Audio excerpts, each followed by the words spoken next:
DJ Manish Raksol।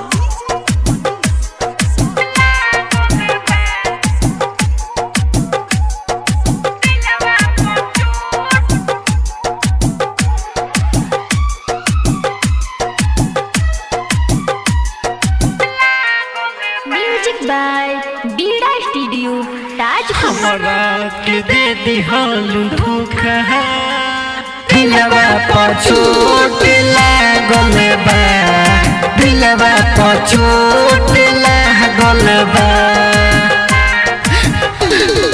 हमरा के दे दिहालू धोखा दिलवा पर चोट लागल बा, दिलवा पर चोट लागल बा।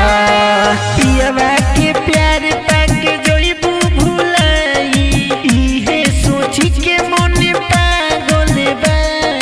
हमरा के दे दिहल धोखा दिलवा पर चोट लागल बा, दिलवा पर चोट लागल बा। DJ Manish Raksol।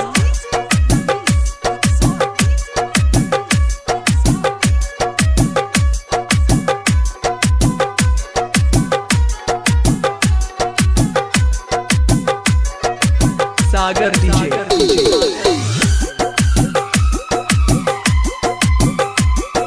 सीना के फर देलू दिलवा के कर लेलू का मिलब के तोर दियानु हो।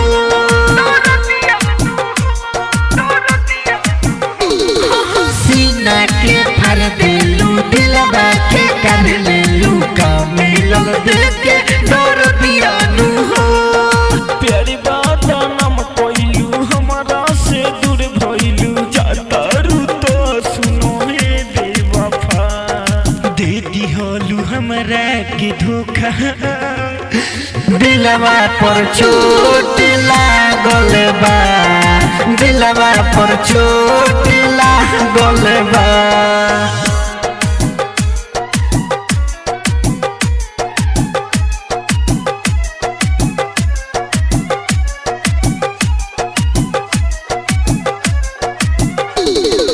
DJ Manish Raksol।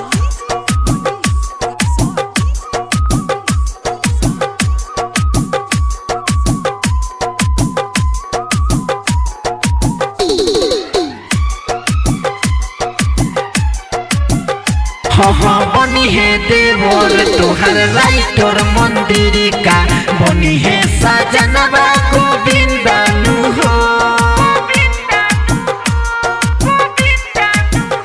अरे बनी है देवर तोहर राइटर मंदिर का, बनी है सजनवा गोविंदानु हो।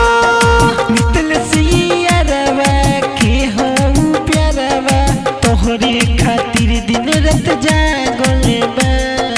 दे दिहलू हमरा के धोखा दिलवा पर चोट लागल बा, दिलवा पर चोट लागल बा।